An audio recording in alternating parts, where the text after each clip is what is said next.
Que eu, pessoalmente, não recomendo, tá? Tem estudos sérios que 85% a 90% das pessoas perdem dinheiro.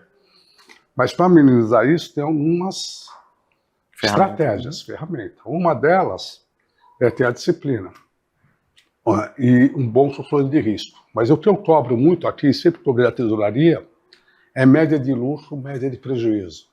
Porque é normal você estar começando e falar, pô, eu acerto 70% das vezes, perco dinheiro. Na realidade, você não acerta 70% das vezes. Isso é derivado que quando você está ganhando, você realiza logo. Quando você está perdendo, você nunca realiza. Corajoso no prejuízo. Então, sua média de prejuízo está muito acima da média do lucro. Então, isso é um negócio que eu cobro muito. Média de lucro sobre média de prejuízo. Pessoal, a gente está num lugar um pouco diferente hoje, é uma espécie de um castelo, algumas coisas meio medievais aqui, vocês vão ver, justamente porque aqui é a Armor Capital, um lugar onde tem algumas pessoas operando e tem um cara em específico que com certeza é uma lenda do mercado financeiro. Esse cara tem história, eu tenho um pouco menos do que ele tem de mercado, mais de 40 anos de mercado, ele atualmente é o gestor dessa gestora que a gente está e foi trader, diretor de uma das maiores mesas de operações do Brasil e talvez da América Latina. Esse aqui é o cara, Alfredo Menezes. Muito obrigado pela recepção. Obrigado. E hoje a gente vai ouvir umas histórias aqui, e tem história, né? Tem bastante. Algumas. 42 anos de mercado, tem bastante história. Vamos lá, então. A gente está com uma pessoa aqui que literalmente dispensa apresentações. Aliás, se você opera, se você está no mercado financeiro e não conhece esse cara, você está fazendo da forma errada, pode ter certeza. A propósito, Alfredo Menezes, um dos gestores aqui do fundo Armor Capital, e eu já queria começar de cara, antes dele se apresentar. A pergunta é a seguinte, Alfredo Menezes, você ainda opera? Cara, não só opero, como vou morrer operando. Eu brinco que operar é uma das melhores coisas da vida que dá para se fazer com roupa. Maravilhoso. Eu vi isso de um paraquedista um dia lá em cima. Ele falou, era de paraquedas, legal. Bom, você tem 42 anos de mercado pelas contas aí. Operando é aproximadamente isso. Legal. Mas desde que eu estou no mercado é mais tempo. Eu tenho 14 anos, com 63 são 49 anos. Caramba. Eu trabalhei na parte de back-office antes. Certo. Então tem todo o know-how antes. Então o cara, ele começou lá de baixo, inclusive a gente vai ouvir essa história que estou bastante curioso. Começou lá de baixo, tem mais de 40 anos de mercado, tem um pouco de bagagem, deve saber o que está fazendo, eu imagino. Uma coisa curiosa, pessoal, antes de bater um papo com o Alfredo, eu conversei com um trader que trabalhou aqui por uns 4 anos. E esse trader, chama Gustavo, inclusive, é um cara de mercado, ele falou o seguinte, eu não sei como o Alfredo consegue não estar na frente da tela e prever o mercado. De certa forma, não prever, mas antecipar alguma coisa que vai acontecer no intraday ou olhando para o fluxo de mercado. E é um cara que trabalhou com ele, então fiquei mais contente ainda de saber que a gente está com a pessoa certa aqui. Alfredo, onde a gente está aqui? O pessoal vai ver uns takes aí que a gente está num lugar bem diferente, que tem a sua cara. O que é esse espaço que a gente está aqui agora? Bem, nós estamos bem do lado da Faria Lima, a uns 200 metros, né, numa rua, que é uma casa, uma residência. E aqui é tudo estilo medieval. Por quê? E por que o nome de Armor? Né? Mercado financeiro, você tem que ser agressivo, mas não dá para ficar sem defesa. Então você tem que ter uma armadura. Então a ideia é essa analogia de ser agressivo, mas estar se protegendo, que nada mais é que o controle de riscos na nossa atividade. Né? Então acho que é um pouco disso. E eu gosto muito de casa, né? Você tem uma área de lazer, você pode ler um livro, está estressado, você quebra aquele negócio de cinza de concreto. É um pouco disso. Maravilha. Muito tempo atrás eu vim aqui no Alfredo também, ele comentou que poderia estar em qualquer prédio da Faria Lima ali, mas aqui, pessoal, não é uma laje corporativa, é uma bela casa, uma grande casa que eles transformaram em uma gestora. E eu confesso para vocês que é muito mais confortável do que qualquer escritório que eu já visitei aí, tá? Vocês estão vendo aí nos fundos. E para mim foi muito bom, porque teve o Covid, eu vim trabalhar todo dia. Se eu tivesse numa laje, pegar recepção, elevador, eu ia pensar 10 vezes antes de trabalhar. Talvez até boicotassem, né? Barrassem a entrada. Agora, aqui é uma gestora de investimentos. O nosso foco principal é o fundo multimercado e fundo de previdência. Multimercado, nós operamos praticamente todos os ativos, né, no Brasil, e lá fora alguns ativos, especialmente moedas. A casa é muito voltada para moeda. E quando você fala que essa gestora, vocês fazem essa operação de ativos, ali nos fundos, a galera está operando, então, literalmente. Exatamente. Então, existe essa captação de recursos dos clientes. E a gente faz a gestão desses recursos. Legal. Quando você diz gestão, você está falando literalmente, faz alocação em renda fixa, em renda variável, algumas operações mais arriscadas. E a gente opera muito derivativo também. né? Que é o seu negócio principal. A gente aloca, claro, recursos normalmente título público, um pouco de renda fixa, e o plus vem através de operações de derivativo no mercado. Que é aquela alavancagem gostosa que a gente conhece. Não é muito alta hoje a nossa alavancagem. A gente está com uma vol de 3%, relativamente baixo, mas então, temos um Sharpe bem alto. E eu já vi em outras entrevistas, você fala que o risco é primordial, gerenciamento, né? Não à toa você falou da armadura. Se você pegar, para cada gestor eu tenho um cara de risco. Caramba. Né? Então, eu primo muito. Acho que o risco e a disciplina é que define se você vai ser um empreendedor ou não. Né? Então, a parte de risco nossa é bem robusta. Importante. E se vai ficar vivo ou não, né? Isso acaba separando. Agora, uma curiosidade assim sobre essas operações, literalmente. O pessoal ali atrás está operando.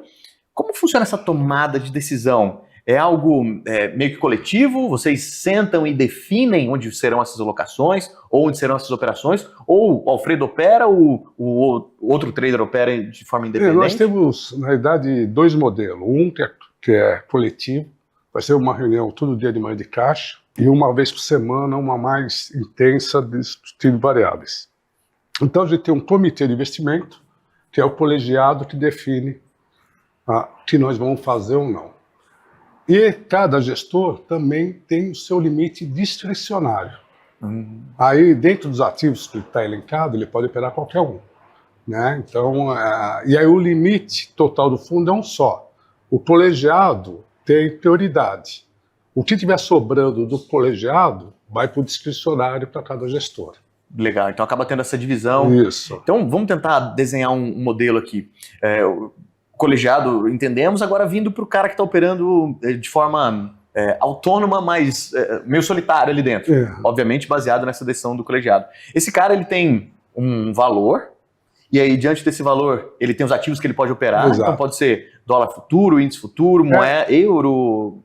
Sim, cada um tem um VAR, né? Na verdade, o mandatário aqui é o VAR. Explica pra gente o que é o VAR, só para o pessoal de casa. O VAR é você pegar, é um modelo estatístico, que você olha para trás, 1 ano, 2 anos, aí depende do período que você quer olhar, aonde que 95% das vezes não vai acontecer o tamanho desse prejuízo. Então, o fundo não pode ter mais de 2% de prejuízo no dia, então a gente vê qual é o tamanho da posição que atende 95% das vezes esse risco. Então, cada um tem um VAR, tem o limite de stop.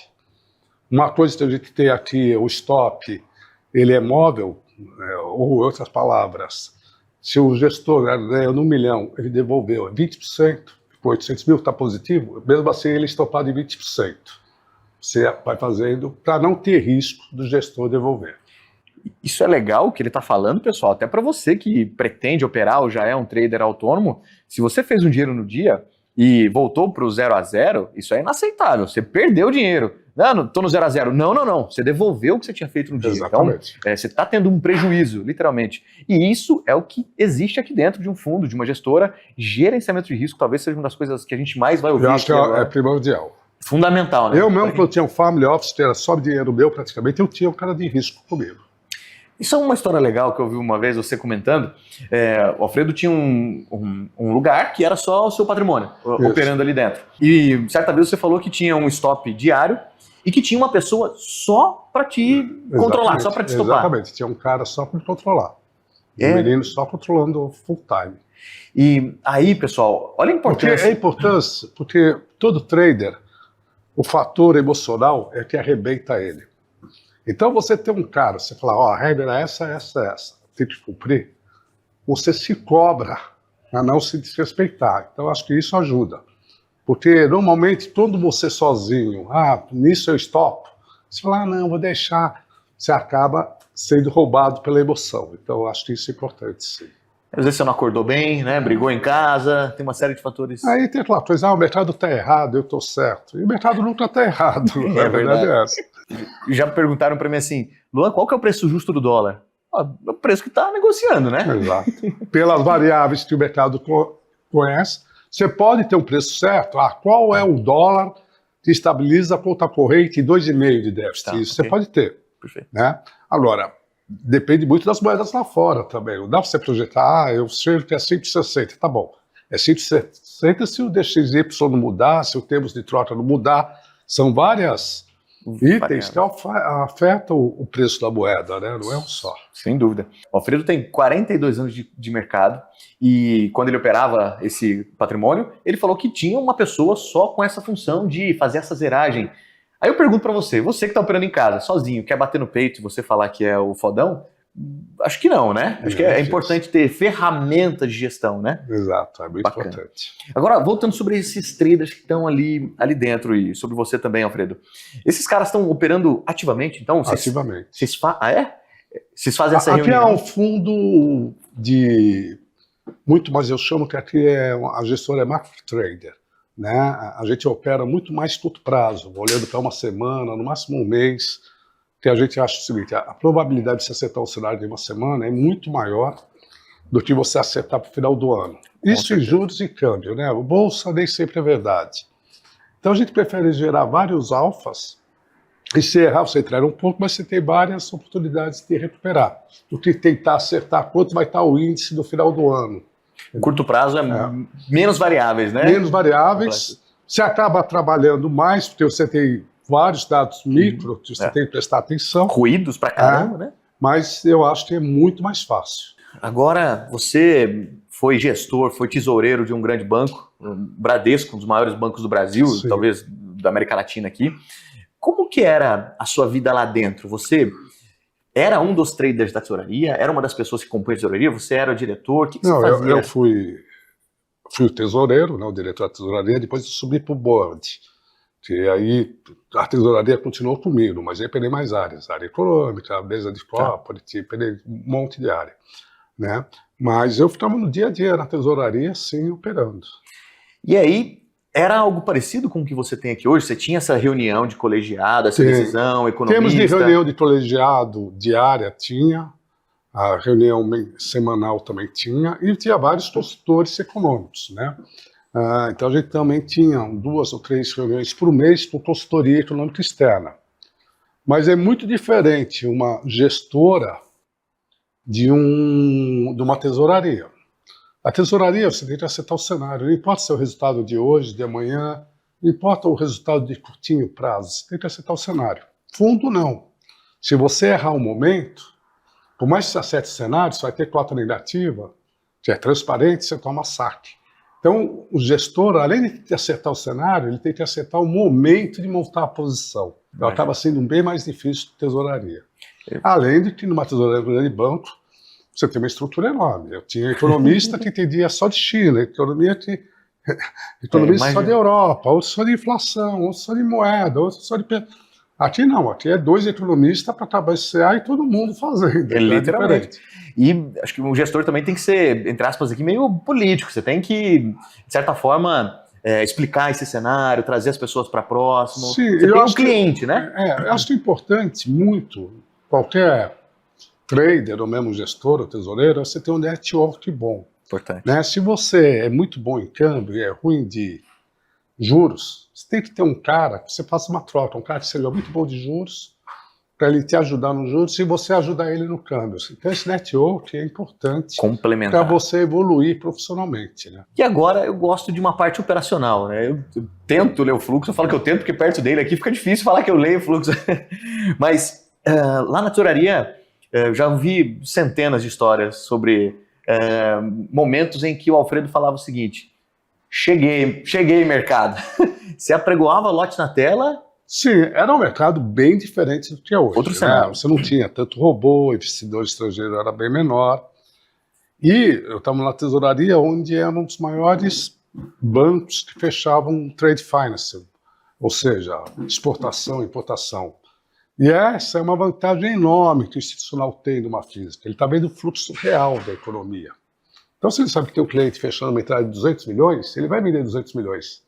Então, ele sabe que o mercado vai pesar com 200 milhões. Sim. Normalmente, o que ele faz? Ele vende logo 300, né, para depois repor 100.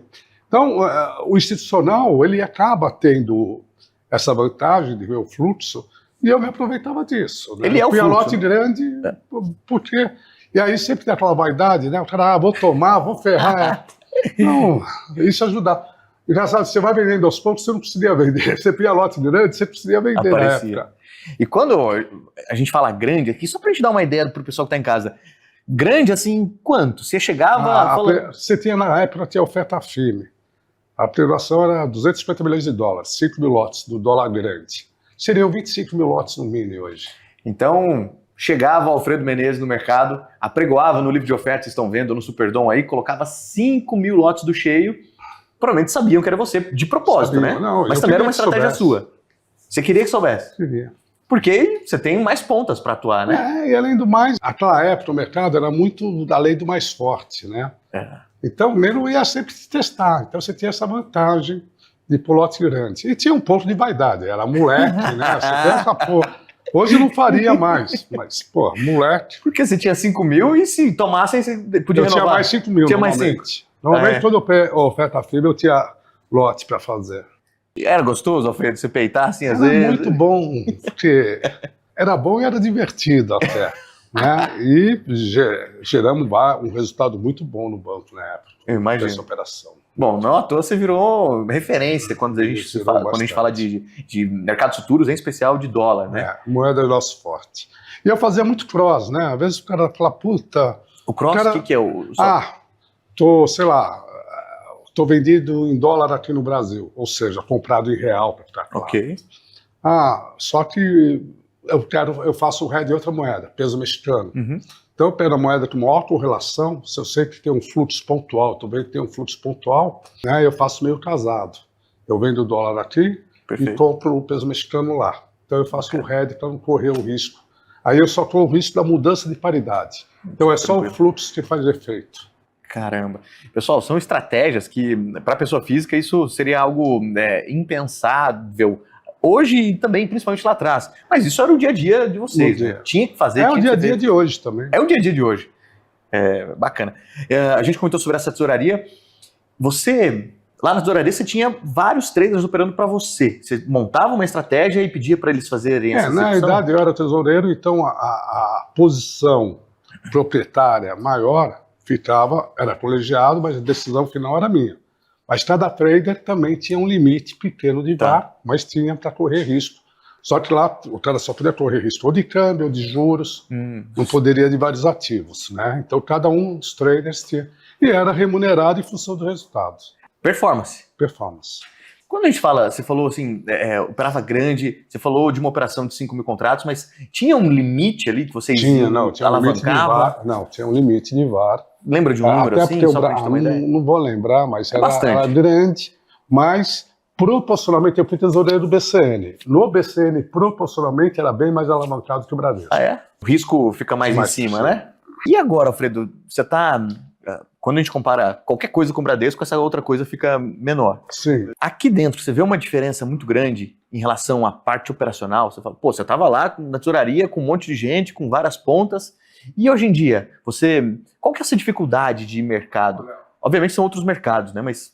Peraí, eu sei que eu parei o seu vídeo, mas é por um motivo muito importante. Vocês ouviram tudo que esses profissionais estão falando aqui? Tem muito mais. E se você tivesse sentado nessa cadeira, contando a sua história dentro do mercado financeiro? Mas eu não estou falando de day trade, não. Estou falando dentro de uma grande instituição. E se você puder ser um profissional de mercado, um trader de tesouraria, um broker das mesas de operações, e se a gente te mostrasse isso de verdade? E se você pudesse aprender essa profissão?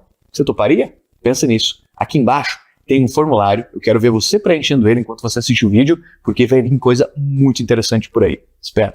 Qual que é essa dificuldade de mercado? Olha, obviamente são outros mercados, né? Mas... Primeiro, eu paro do princípio seguinte, eu sou uma estrutura pequena, eu não quero o cara mediano, só quero o cara bom, top aqui. Legal. Então eu prefiro pagar mais, ter menos gente, com qualidade, do que ter pessoas medianas. Já numa instituição grande, você tem de tudo, né? Tem o mediano, tem o ruim, tem o bom. Então eu não tenho esse prazer. Agora, como eu não posso ter uma estrutura grande, a nossa parte de tecnologia é muito de ponta. A gente tem, a gente usa muito aí, a gente tem os meninos programando direto, temos contratado o Lote 45, que é um dos melhores sistemas de risco que tem. Então a gente se utiliza muito de sistema para suprir a falta de mão de obra. Mas ajuda bastante. O nosso resultado hoje é tudo online, risco online, Isso é importante, especialmente para o pessoal da física, saber quanto está perdendo ou ganhando online e o tamanho do seu risco online. Tempo real ali, ter Isso. acesso. Então eu vejo de todo mundo e o diretor de risco também. Você consegue ter acesso ao que eles estão fazendo? Estão fazendo tudo online. Que legal. E as operações saem via sistema, já entra no sistema de risco, já aparece tudo. Então isso ajuda bastante, você ter tudo automatizado, né, e ter as informações trabalhadas. E o negócio que aí, se aí o pessoal está pensando em tradar na física, que eu pessoalmente não recomendo, tá? Tem estudos sérios que 85% a 90% das pessoas perdem dinheiro.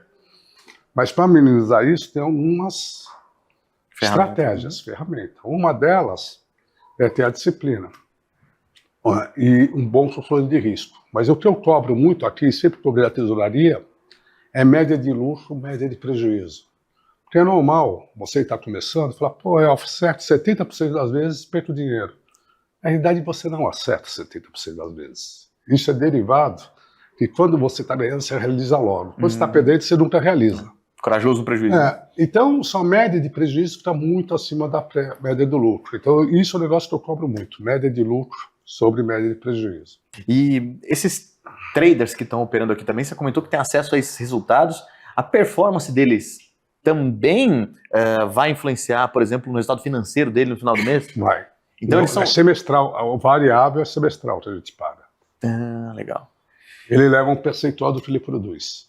Isso é importante, hein? O cara tem um fixo, né, que o Alfredo falou, ele contrata a elite, obviamente remunera a altura, mas também tem uma variável de acordo com a performance. Eu defendo muito, o mercado financeiro só funciona com meritocracia. Eu acho que acredito muito no modelo. Você estava numa instituição grande e tinha bala para distribuir esses lotes. Você fazia isso ou você operava pelo Bradesco? Tinha um lote, que era bem pequeno comparado com o meu, e o resto do limite era todo meu.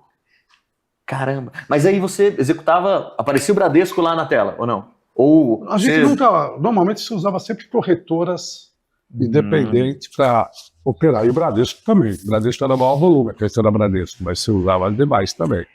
Tinha um motivo para fazer isso? Você usava? Para se esconder mesmo. Esconder mesmo. Pô, se o nego viu que eu vendi dólar para cacete, eu não vou recomprar pela mesma ponta que eu vendi. Dá na cara, vou usar outra ponta. É estratégia. É estratégia. Hoje você acha que dá para fazer isso também? Não, eu acho que ainda tem alguns players que fazem, inclusive. Mas hoje, para esconder hoje, tem muito lote na tela, a liquidez está muito grande também. Mas quando você faz um volume índice, principalmente, fica meio mais fácil de pegar, né? Então, acho que ainda tem, sim, você muda de ponta, compra por uma, vende por outra. Legal. É normal. E a gente comentou sobre quando o trader ganha. Agora, e quando esse cara perde? Perde hoje, perde amanhã? Primeiro, se ele perdeu, ele vai ser estopado, dependendo do quanto ele perdeu. Se ele é estopado, ele fica uma semana sem operar. Gancho? Gancho, ele vem aqui, trabalha, vai ler um livro, vai discutir cenário e tal, mas não vai correr risco. Porque o fato principal, se o emocional estiver ruim, você vai fazer besteira. E o cara que é estopado, o emocional não fica legal. Então ele tem uma semana para se acalmar. E com você? Você opera, diz que opera, imagino com uma quantidade relevante. Tem dia que você fala assim, porra, não tá legal hoje não quero operar e vou pra praia. Eu acho que todo trader, todo profissional, ele é cíclico. Você tem fases boas e fase ruim. Na fase boa, você opera com o pé no talo. Fase ruim, você opera bem leve. Então, uma vez que estou na fase ruim, se antes eu operasse, sei lá, 1000 lotes de dólar, agora eu vou operar 200. Estou na fase boa, vou operar com o meu lote de costume, né? Então, acho que é um pouco isso. Você tem um lote padrão, você não pode estar mudando de lote, mas você pode ter o seguinte, o lote padrão meu na fase boa é tanto, na fase ruim é tanto. Eu acho que isso te ajuda bastante. E você faz alguma coisa nesses momentos, você fala, porra, já baixei a mão, mas mesmo assim não tá legal, talvez o mercado não tá encaixando, hoje eu vou pegar a moto e... Não, já tem. E normalmente se eu acho que tá ruim, estopa tudo, eu não tô convicto, zera todas as minhas posições, aí eu pego a moto, ou vou andar de barco, ou vou andar de moto. Outra vez que eu vi, você comentou, porra, eu pego a moto, vou pro litoral, eu tenho o barco lá e vai dar uma volta. Barco, sei lá, pego... Eu gosto muito de mar, eu mergulho, né? Bacana. Gosto muito de moto também. Então, às vezes eu pego a moto e vou pra praia mesmo. Mas aí eu zero as posições. Sim. Eu zero, Falar, porra, também não dá para ir pro lazer com posição. Então eu zero, falar, pô, a minha cabeça não tá boa. Então acho que saber parar é muito importante. Às vezes não operar, você está operando. É uma escolha, né? Você não tirar o boleto, você está operando. Pessoal, dicas valiosas aqui de alguém que tem muito mais experiência do que eu para falar para vocês aqui. Agora, eu queria saber um pouquinho da sua história, rapidamente. Você falou que começou cedo pra caramba. Você tem quantos anos hoje? 63. 63. Começou lá com 14 anos. Naquela época você podia trabalhar registrado com 14 anos. Comecei com 14 anos numa corretora de valores, era Magliano, já foi vendida, era a número 1, como office boy. E o mercado me encantou.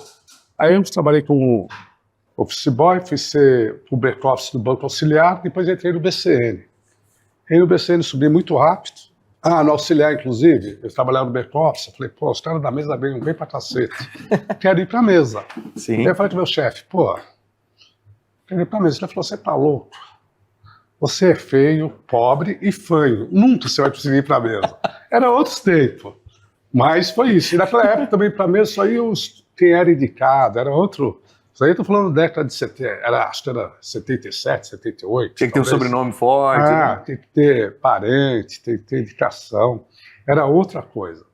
E eu era muito bom em matemática financeira, eu dava aula de engenharia econômica, né, no primeiro ano. Aí eu acabei entrando no BCN, subi muito rápido no BCN, né, calmei muito rápido. Ele era um banco bem pequeno no início, era 300 milhões de dólares no início, acho. Né? E foi vendido por 2 bi, se não me engano, 1,5 bi de dólares. Aí o Bradesco comprou o BCN, aí eu fui assumir a tesouraria do Bradesco. Eu já era tesoureiro do BCN, assumi a tesouraria do Bradesco.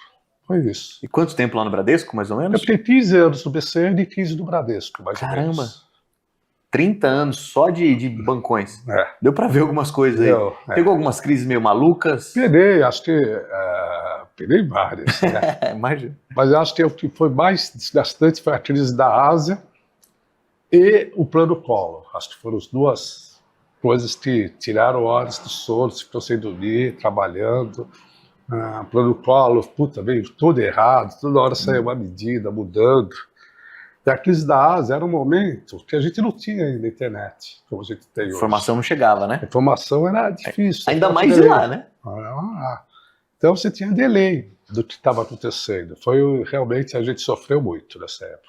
Bom, aquele cara que falou que você era feio, pobre, fã, estava errado, né? É meu amigo hoje. Eu até falei isso nativamente, ele assistiu o vídeo e falou, pô, era outra época, Fredinho. Eu falei, tá bom. E eu acho que as mesas de operações mudaram bastante, porque antes era insalubre, eu né? Eu me lembro, quando eu entrei na mesa de operação, ninguém sabia matemática financeira, era tudo programação via fita, tinha fita magnética. A pessoa não sabia fazer conta, era um negócio absurdo. Caramba. Por isso que eu cresci muito rápido. Eram poucos que sabiam fazer conta. Fazer um fluxo de caixa, taxa interna de retorno, eram muito poucos, muito. E não tinha microcomputador, não era como hoje, né? Você só tinha calculadora científica normalmente. Na mão. Cálculo de risco de tudo na mão. E também parece que era um ambiente meio insalubre no sentido de alguns trotes, assim. Não, tinha só entrava pesado. Bullying era pouco, né? Pouco. Hoje iria todo mundo preso. Vou fazer uma pergunta bem pessoal, responda se quiser agora. Falando das operações aqui. Quantos contratos você opera, mais ou menos? Por dia? Não sei, é bastante. É bastante? Porque a Paula, que é outra gestora, é diferente de mim, ela faz mais posição, eu faço muito trade. Tá. Então, giro bastante. É o que a gente gosta, mas não é que eu fique com uma posição enorme, eu devo fazer, sei lá, talvez uns 4 mil lotes do grande por dia. Mas eu não fico posicionado de 4 mil lotes. Pô, Alfredo. Eu fico entre comprando e vendendo. Sim, girando. Total, girando. Normalmente o risco máximo que a gente corre aqui em dólar é baixo. É 800 lotes de dólar no máximo. Certo. No limite da posição, né? Mas a gente compra e vende quase o dia todo. E a gente faz muito não só o dólar com o real. Eu faço dólar com o real e dólar com o peso mexicano, por exemplo, perfeito. Dólar com o AUD. Legal. A gente sempre, normalmente, a gente não corre muito risco seco. Né? É diferente. Vou comprar dólar para strike não. Tá travando. Acho que o real vai performar melhor que o peso mexicano. Então eu venho do real e compro o peso mexicano. Então a gente sempre faz... Desculpa, eu compro o real e venho do peso mexicano. Então a gente sempre faz relativo velho em moedas. Você mitiga o risco, né, de certa forma. Isso. Perfeito. Inclusive, há vários anos, comecei a olhar para o mercado financeiro e ouvi você falando sobre a nossa correlação de alguns pares emergentes, Sim, né? sim. E, pô, hoje em dia eu falo sobre isso abertamente, te cito quando eu faço essas analogias, porque, pessoal, quando a gente fala de Brasil, a gente está falando de emergente. Não adianta você comparar Brasil com Suíça, você tem que comparar abacaxi com abacaxi. Então, Brasil, México, Austrália, que tem uma similaridade com mineração, minério de ferro. exatamente, com minério de ferro. Então, pega esses pares de moedas, percebam como normalmente eles Andar caminham junto. juntos, Hoje né? em dia, isso daí muda às vezes a época, mas hoje em dia a nossa correlação do real com o peso mexicano está muito alta. Muito alta. Exatamente. Exceto quando tem algum indicador econômico muito pontual, sim, aí né? sai, mas hoje, até porque os players mundiais, eles fazem isso, eles fazem cross de moedas, esse relativo value de moedas. Exatamente. Até para ganhar diferencial de juros, né? Os juros aqui é 15%, menos que o cambial, daí um caído de 11%, no México dá 6%, ou seja, no México você ganha 6% ao ano, se você cair a moeda vendida, aqui você ganha 11%, é o dobro. Então o México acaba sendo funding para você ficar long em real. E acaba tendo essa troca de Isso, moeda o tempo todo, né? Eu brinco que os grandes players no mundo fazem isso. Eu brinco que o dinheiro é só um meio para ele buscar rentabilidade, né? Ele vai trocando de lugar de acordo com essa rentabilidade. Já que a gente falou de mercado aqui, você citou os bancos, as bolsas também, tem uma máxima que a gente fala dentro do mercado: fechado é fechado? Palavra existe ainda dentro do mercado? Olha, existia antes até na Andima, você tinha a Andima que se associou ao meu, Comitê de Ética. Eu era presidente do Comitê de Ética. Ali a palavra era a lei. Se você não cumprisse, ia para o comitê. Pô, se você fosse condenado para o comitê, ninguém mais operava com você. Ficava escanteio ali. Não, a palavra é palavra, a palavra é dada. Então você cumpre, e era obrigado, hoje também é, a ser gravado todas as operações. Hoje em dia, pelo que eu vejo, não está valendo muito esse lance da palavra, não. Eu já virei a abrir Uma operação, pena, né? Não é outra coisa. Mas aquela época era importante. Se alguém não cumprisse a palavra, abrisse a operação, o cara estava queimado no mercado. Fechado é fechado, era fechado, Era né? fechado, não tem opção. Bacana. É tão verdade, seguinte, eu cheguei a tomar dinheiro a juros negativos Aqui no Brasil? aqui no Brasil, porque o cara precisava do lastro. Não tem como, o cara tem que... Ele tomou dinheiro de fulano, tomou do Banco Safra, ele tem que dar o lastro pro Banco Safra. Vamos passar. Só que é o seguinte, ele não tinha o lastro, ele tinha que repassar o dinheiro. Então ele tinha que dar o dinheiro para alguém. Ok. Só que no final do dia não tinha para que ele dar dinheiro. Aí ele bateu na minha porta, eu acho que estava no BC, lá no Bradesco. Não tenho certeza. Eu falei, cara, eu tô zerado. Então eu tomar, você tem que pagar um prêmio. Aí eu tomei, sei lá, menos 10%. O cara teve que aplicar para ele ter o lastro para poder honrar a operação dele. Isso de overnight. De overnight. Caramba. Tinha muito giro de grana no overnight. De CDI over e Selic. Esse daí era Selic. Então, o Acho que a gente não vai ver isso de novo, né? Não. Você teve uma época do Ibrahim Ares, que eu achava um gênio, já morreu agora há pouco tempo. Era do BC? Foi presidente do BC, e ele foi o fundo Side que quebrou, lembra? Atrás, as dadas. Ele foi o primeiro hedge fund no Brasil. Né? Ele era um cara muito inteligente, só que o mal dele é que ele tirava tão na frente que ele errava o time. Tava certo na hora errada. Exato. E aí isso está errado. Então, a palavra, porra, o cara honrava, porque senão ele estava morto no mercado financeiro. Tava de escanteio e... Escanteio e pronto. E normalmente era mandado embora. O próprio banqueiro ou o dono da empresa mandava embora. Via que o giro diminuiu, ali tem problema. Agora, Fredo, a gente separou aqui algumas perguntas do pessoal do Agrega, também do Instagram, que a gente queria fazer para você. Perguntas, essa aqui especialmente do Bruno Bueno e da Isabelle Fontinelli. A Isabelle chamou de senhor, né? Se o senhor tivesse... Eu conheço o sobrenome não está. Ela é muito querida dentro do mercado. Hein? A Isabelle falou o seguinte, e o Bruno também. Alfredo, seguinte, sobrou apenas você, sua experiência, 50 mil na conta, uma ferramenta para você operar, Profit ou qualquer outra ferramenta que você use, sem economista, sem Bloomberg, só você e o mercado. Como você construiria um processo decisivo, talvez, para você fazer esse giro de mercado? Eu acho que o Profit seria uma boa ferramenta e eu escolheria uns players para seguir o que está fazendo no intraday. Legal. Mapear eles ali, dá para mudar a uma corzinha corzinha puta, esse UBS, carimba os principal plays, Bradesco, às vezes no dólar. Em cada ativo você tem que, são plays diferentes, Claro. né? Aí você tem que carimbar, né? Pô, no índice tem que carimbar XP, Goldman Sachs, aí você tem que escolher quem você carimba. E olhar no gráfico se esse cara está operando swap ou fora da frequência. Acho que a melhor ferramenta que te dá que é mais barata e que te oferece mais recursos ao profit. Tem muita coisa ali, né? pra você Muita usar. coisa. O que o Alfredo falou, pessoal, outros brokers já falaram sobre o TWAP, os brokers usam o TWAP, e o Alfredo falou, ó, se esse cara tiver com essa característica do dia, a gente pode... Aí você faz a conta qual lote que ele vai vender no dia. Né? Você fala, pô, se meia hora ele vendeu tanto, quanto ele vai vender no dia. Né? Alfredo, para emendar essa pergunta aqui do Bruno e da Isabelle, eu tenho uma dúvida muito grande. Você chegou, participou do comitê, os economistas deram o cenário do dia, da semana, os acontecimentos do dia. Aí o Alfredo vai lá e senta no computador, senta na mesa para fazer as operações. O que você faz? Normalmente, se não for uma posição para longo prazo, se não for do colegiado, Do girinho ali. no girinho, normalmente eu olho qual é o ativo que está mandando no mercado.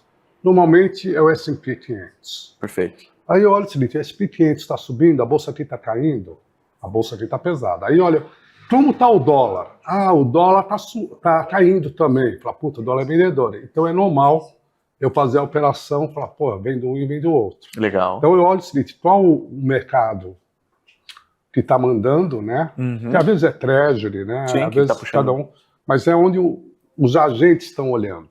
Onde Aí tá eu o olho holofote? no relativo com os mercados locais estão. Aí eu opero em cima do relativo. Então você dá uma olhada no geralzão, assim, poxa, Sim. hoje é Olho esse as cara... moedas, olho Bolsa Americana, olho juros, as treasuries é muito importante, né? Olho o peso mexicano com relação ao real, o Audi com relação ao real. Legal. Né? Então eu olho no relativo como está o Brasil com os outros mercados. Acho que eu ganhei o dia aqui já, Alfredo, porque o que você falou é muito do que a gente tenta passar para as pessoas ali, para esse cenário, para fugir um pouquinho só de traçar uma linha no gráfico e achar que está resolvido. Cara, tem muito mais coisa eu acho que acontecendo. não. E gráfico eu pessoalmente não uso, tá? O único que eu uso é índice de força relativa. Legal. Aí eu acho que funciona legal. IFR, né? É. Ó, fica a dica aí. É o que eu uso, especialmente para o melhor mercado aqui no Brasil que funciona é dólar. Perfeito, excelente. Ó, já, várias dicas aqui, já vale a consultoria, pode cobrar aí depois, Alfredo. Legal. Ó, mais uma pergunta aqui do Medical Dance. Ele fala, tem uma pergunta curiosa. Alfredo, o dólar vai durar para sempre? Ou existem coisas por vir no futuro não tão distante como criptos? Eu acho, gente, vamos lá. Eu acho que cripto vai ganhar seu espaço, mas o dólar vai existir. Enquanto Estados Unidos tiver um lag grande de soberania militar e ninguém ter nem perto dele, esquece, o dólar vai ser a moeda de reserva. Eu não vejo um governo, né, um banco central ou quem é responsável pela reserva, pondo suas reservas em moeda que você corre risco geopolítico. E hoje, o único que tem uma puta soberania militar é os Estados Unidos. A gente falava da Rússia, você viu que a guerra dela é nada. Né? Se pegar toda a Europa, também não dá para chegar perto dos Estados Unidos. E é o que eu falo, desde a Roma Antiga, toda Roma tinha soberania militar, a moeda dela era reserva de valor. É o que nós temos hoje. Querendo ou não, os Estados Unidos é a locomotiva do mundo. Né? Você vai querer usar outra moeda para troca, só vai encarecer e você vai perder velocidade. Então eu não vejo muito. Eu vejo sim, alguns ativos, ouro, outros ativos reais se valorizando com medo do dólar. Sim. Mas eu não vejo o dólar acabando, não. Assim, não sendo a moeda de... Para quem disse que o dólar não tem lastro, né? Você acabou de citar vários lastros. Não, uns lastros que, porra... Anda uma mil por hora. Tem porta-aviões dos Estados Unidos, tem muito mais... Um poderio muito maior, tem um monte de força militar. Um porta-aviões. Um porta-avião. Exatamente. Coitado do Brasil. Enfim, deixa pra lá. A gente vai com os tucaninhos lá, vai virar... Pintar a sarjeta lá do enfim, tem mais duas perguntinhas aqui, ó. A pergunta é do Kleber, lá do Agrega. Qual é a principal variável que você usa ou que você observa hoje em dia para antecipar os movimentos do dólar frente ao real? Eu olho as outras moedas e olho o índice de força relativo. E eu leio também a fita. Eu digo... Que é o fluxo. Quem é os players? Olha, já falou que leu o fluxo aqui, já deu Não, olha esse... deu a sugestão de mapear alguns caras que podem estar fazendo preço naquele dia, né? Exatamente. Por mais que eles troquem de corretora, mas você fala, pô, esse cara tava aqui, mas esse cara tá muito parecido. Mas né? alguns grandes players trocam de corretora, mas não trocam estilo. Então, Exatamente. com os anos de janela, você pega. Você acaba mapeando ali, né? A gente brincava muito que o fluxo é soberano, né? Por mais que, de repente, os elementos possam estar bagunçados... No curto prazo, eu digo que o fluxo Exatamente. é soberano. No longo prazo, o fundamento é soberano. Não, perfeito. Total sentido. Ó, mais uma dica aí. Pergunta do André Barreto. Já teve dia de fúria? O que você fez depois? É aquele dia que você fala, f***, agora, não quero mais nada. Não tive, não. Que bom.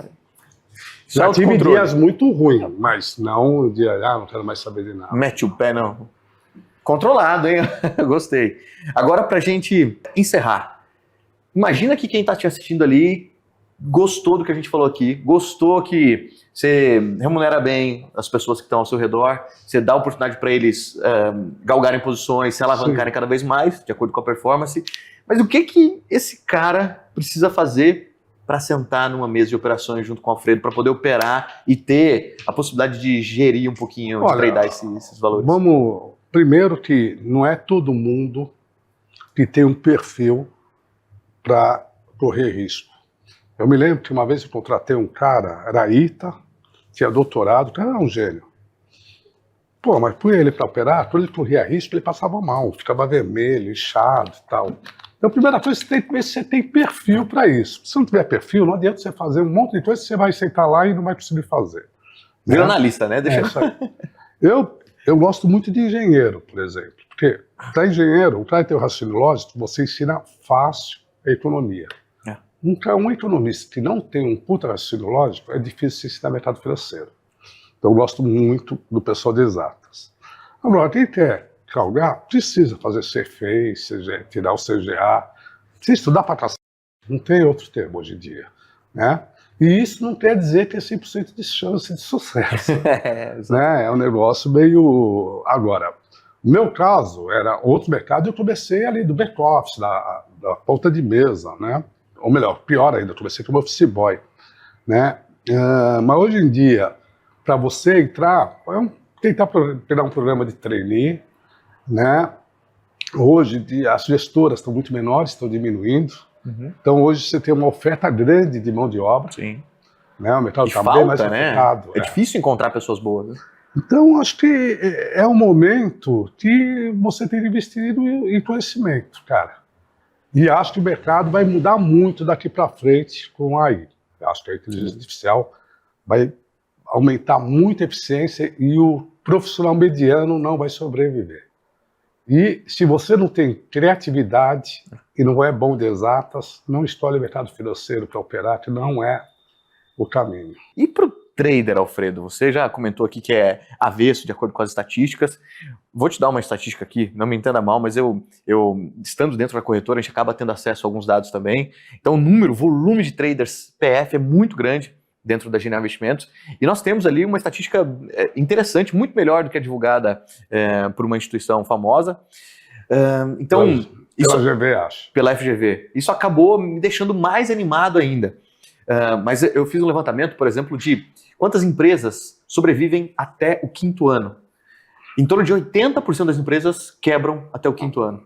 E os traders, de acordo com a pesquisa da FGV, mais de 90% dos traders acabam saindo fora do mercado. Então, teoricamente, é parecido. O PJ que abriu uma empresa e faliu e o trader que começou a operar. Então, entendo que é uma profissão absolutamente arriscada. Empreender, bom, você é um empreendedor nato, sabe como isso também é bastante difícil, mas o que você acha que, de acordo com o que você viu dentro do mercado, com os traders que você tem aqui, com a sua experiência, o que faria uma pessoa mudar o jogo, mudar essa jornada dentro do mercado financeiro? Parar de quebrar, parar de perder e falar, poxa, se essa pessoa fizer isso, tem futuro. Então a gente fala um pouco, é disciplina, é ter alguém, ter um network bom, ter um emocional legal. Importante. O omeprazol no bolso. Se tomou um chifre, pegou uma mulher com outro, cara, não vai operar, cara. Você vai ser enrabado 2 vezes. Foi pela sua mulher e vai ser pelo mercado. Então, cara, eu acho que... Mas eu diria que você analisar o seu resultado, como foi composto, e analisar quanto você gastou de emolumento e corretagem, porque um dia desse eu vi um colega falando, né? Você pode escolher ser sniper, tentar acertar os tiros, ou acabar com a bagagem toda. Quando você dá muito tiro, o seu grau de acerto é pequeno e seu custo é alto. Então, às vezes, você escolher mais e operar menos, também, para uma pessoa física, é interessante. Mas eu diria que, precisa medir a frequência, a média de lucro e média de acerto. E você só pode falar qual é a sua frequência se a média de lucro e média de prejuízo forem parecidas. Senão, não adianta você falar, acerto 90%. Esquece, né? Lucro, Tem alguma coisa muito errada aí, né? Eu acho que isso é importante. Eu, inclusive, aqui, o cara que tem a média de prejuízo acima da média de lucro, ele pede limite comigo. Caramba. Porque tem alguma coisa fora... Não está tendo disciplina. Eu falei que era a última pergunta, mas desculpa, tem uma coisa importante. Quanto um trader é eficiente aqui? Exemplo, o mercado de dólar oscilou 100 pontos no dia. O que um trader precisa ter feito ali para falar, esse cara foi bem hoje? É muito relativo, porque às vezes esse cara não está só com dólar, está com um cross de moeda. Então é muito difícil de falar. O que eu meço a eficiência é como um cara estopa uma posição ou reverte ela. Né? Isso para mim é importante. Se está numa posição podre, saber a hora de parar rápido. E saber a hora de entrar também com calma na próxima. E quando você opera na física, é muito parecido com gestão. Não adianta você acertar o cenário. Você tem que saber o time. Se você errar o time, é que eu falei do Ibrahim Eris. Ele era tão bom que ele acertava muito antes. Só que aí depois abriu o bico. Né? Bacana. Última coisa agora, uma sugestão para essas pessoas que gostariam de ingressar no mercado ou que querem operar. Tem alguém que você acha que vale a pena a gente acompanhar? Fala, esse cara aqui é legal. Ou, de repente, algum documentário. Tem o Alfredo Menezes no Twitter.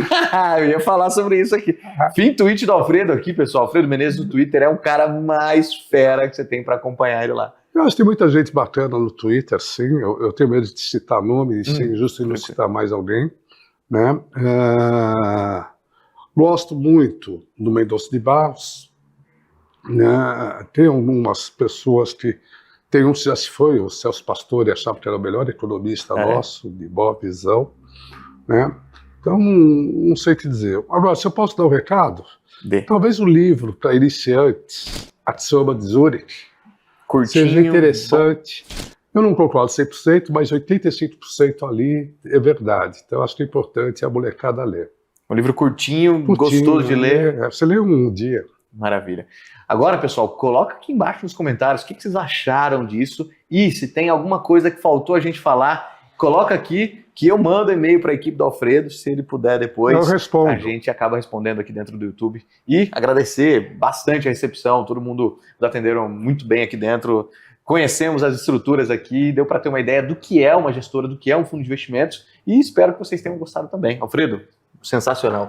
Muito obrigado. Obrigado.